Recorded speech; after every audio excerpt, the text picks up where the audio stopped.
चाहता हूं कि गृह मंत्री जी मेरे ऊपर भी कोई केस कायम करवा दें, मुझे भी जेल भिजवा दें। मैं तो जेल जाने को तैयार हूं ना।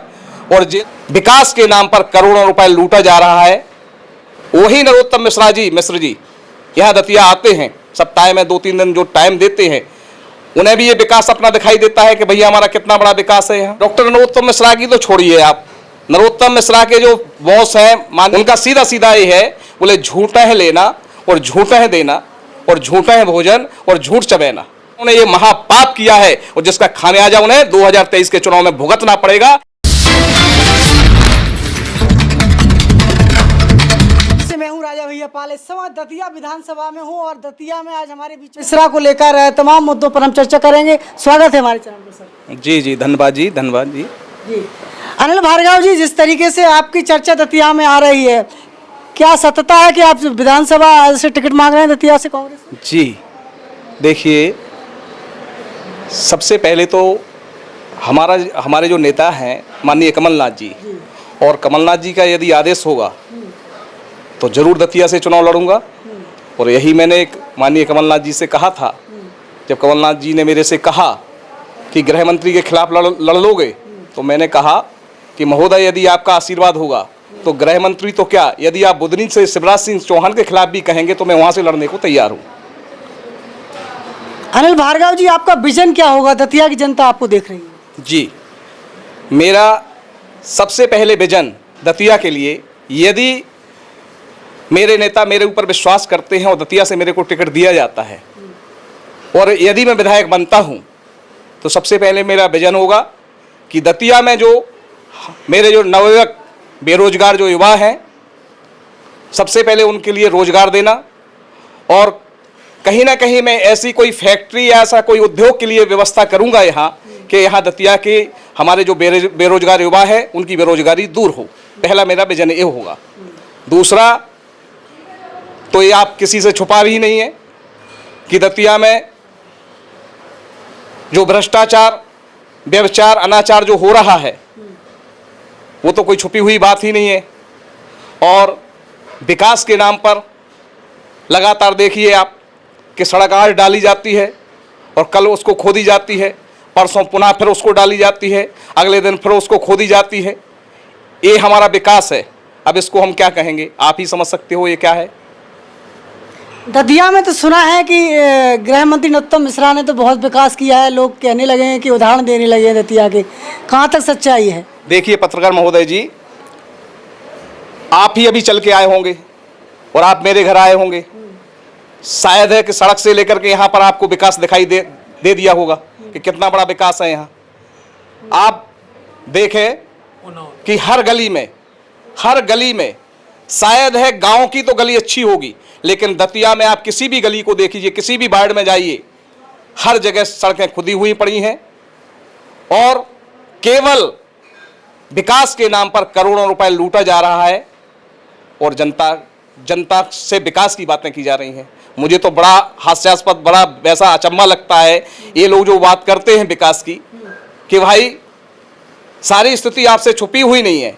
वही नरोत्तम मिश्र जी यहाँ दतिया आते हैं, सप्ताह में 2-3 दिन जो टाइम देते हैं, उन्हें भी ये विकास अपना दिखाई देता है कि भैया हमारा कितना बड़ा विकास है यहाँ।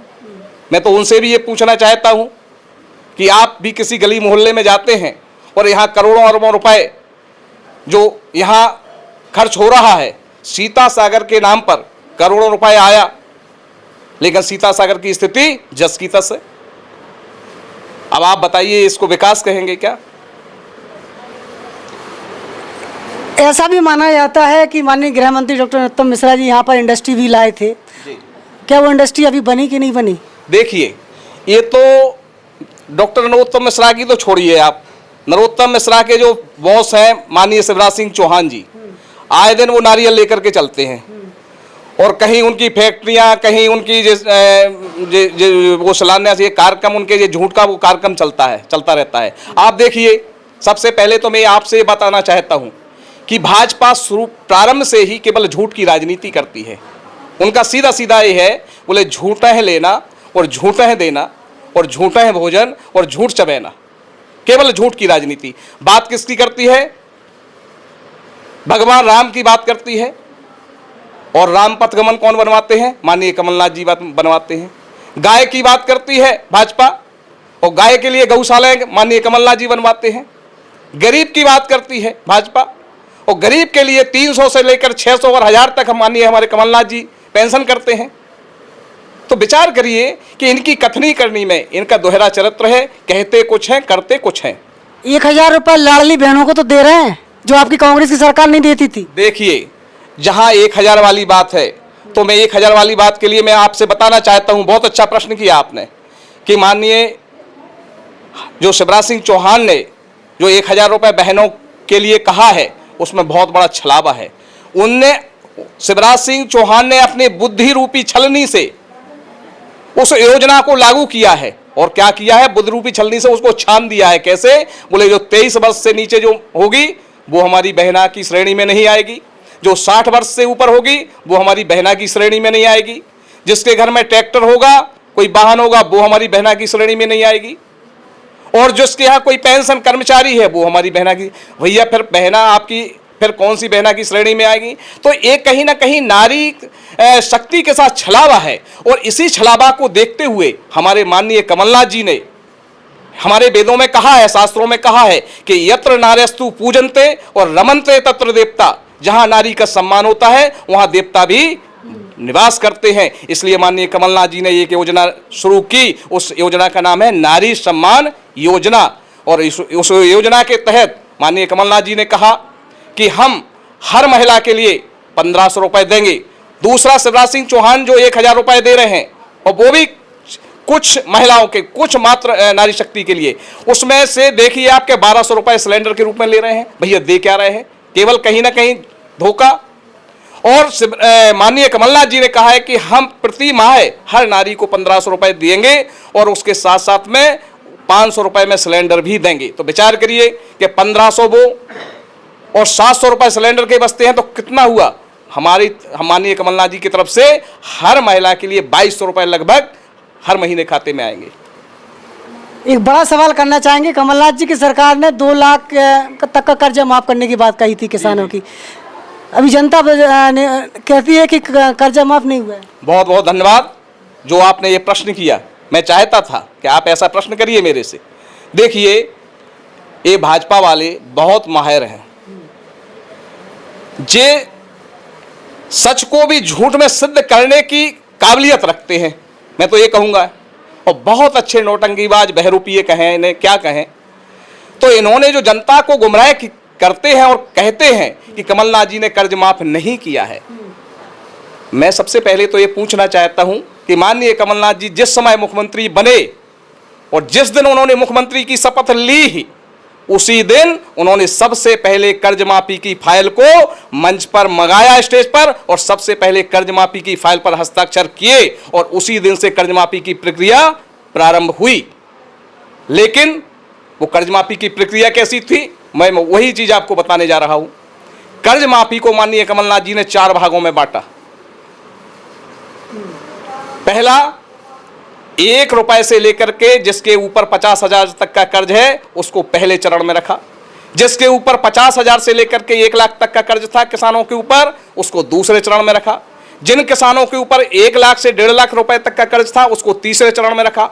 और जिन किसानों के ऊपर 1.5 लाख से 2 लाख रुपए तक का कर्ज था उनको चौथे चरण में रखा। तो मैं प्रदेश की जनता से यही निवेदन करना चाहता हूं कि हमारा पहला चरण जो था वो 31 दिसंबर 2019 तक था, जिसमें हमारा 1 रुपए से लेकर के 50,000 तक का कर्ज माफ होना था, और वो सारे प्रदेशों में सारे किसान भाइयों को वो हमारा कर्ज माफ हुआ। लेकिन 1 जनवरी 2020 से हमारा दूसरा चरण शुरू हुआ, जिसमें हमारा 50,000 से लेकर के 1 लाख तक का कर्ज माफ होना था किसान भाइयों का। इसके बीच में भाजपा ने सोचा और भाजपा के आकाओं ने सोचा कि यदि एक चरण पूरा हो गया माननीय कमलनाथ जी का, और यदि दूसरा चरण भी पूरा हो गया, और तीसरा चरण भी पूरा हो गया, और चौथा चरण भी पूरा हो गया, तो समझ लीजिए कि भाजपा 15 और 20 साल के लिए दूर दूर तक पता नहीं चलेगा, चली जाएगी। और इनके पेट में दर्द होने लगा। और इन्होंने 20 मार्च 2020 को विधायकों की खरीद फरोख्त करके हमारी सरकार को गिरा दिया। किसके माध्यम से? ये आपको पता है, वो एक राजा महाराजा थे जो कहते थे कि उसूलों पर आँच आए तो टकराना जरूरी है, और घर जिंदा है तो जिंदा नजर आना जरूरी है। साथियों, आज मैं आप लोगों से पूछना चाहता हूं, पत्रकार बंधुओं, कि आज उनकी स्थिति क्या है? बोले भईगत सांप छछूंदर केरी। आज वो उस स्थिति में भाजपा में है उनका। तो उनको किसान की अच्छाई देखी नहीं गई, किसान का सुख और शांति और किसान का समृद्धशाली होना उनको देखा नहीं गया। उन्होंने ये महापाप किया है और जिसका खामियाजा उन्हें 2023 के चुनाव में भुगतना पड़ेगा, ये तय है। ये मध्य प्रदेश की जनता ने मन बना लिया है। तो इस समय आपकी जन अदालत न्यूज के एक्सक्लूसिव इंटरव्यू में हमारे साथ दतिया से कांग्रेस से दावेदारी कर रहे हैं अनिल भार्गव जी इस समय हमारे साथ बने हुए हैं। तमाम सवालों को लेकर हमारी लगातार बात उनसे जारी है। दतिया में जिस तरीके से आपने विजन बनाया है कि आप एक तो तालाब कौन सा है ये? सीता सागर की विकास की आपने बात करी है। इसके अलावा दतिया में और भी कई विकास की उपलब्धियां, उद्योग हो सकते हैं, इससे बेरोजगारों को रोजगार मिल सकता है। इसके लिए आपकी कोई कार्य योजना कोई? जी, सबसे पहले मैंने आपसे बताया कि पहले मेरी प्राथमिकता होगी जो मेरा नवयुवक बेरोजगार जो सड़कों पर घूम रहा है उसके लिए रोजगार देना। मैं किस माध्यम से कैसे रोजगार दे सकता हूं, मैं हर संभव प्रयास करके वो रोजगार देने का काम करूंगा। और जिस प्रकार से आजकल जो सरकार द्वारा, मध्य प्रदेश भाजपा सरकार द्वारा जो सौगातें जो है गरीबों को दी जा रही है, मैं तो ये चाहता हूं, मैं सरकार से लगातार ये प्रयास करता हूं कि कायदे से ये सौगात की अपेक्षा हर परिवार को एक रोजगार दो और ये काम करें, तो जिससे लोगों की कहीं ना कहीं आर्थिक स्थिति में सुधार होगा और सड़क पर घूमने के लिए मजबूर नहीं होना पड़ेगा। आपके कहने का मतलब है कि हर परिवार में एक सरकारी नौकरी या रोजगार की बात? बिल्कुल, मैं ये चाहता हूँ, बिल्कुल चाहता हूँ मैं। और यदि मैं विधानसभा में पहुंचा तो मेरी ये लड़ाई रहेगी, मेरा ये प्रयास रहेगा। मैंने क्या कहा कि दतिया के लिए सबसे पहला काम रोजगार। दतिया में जो भ्रष्टाचार होगा, मैंने कहा कि आज वास्तविक किसान दुखी है।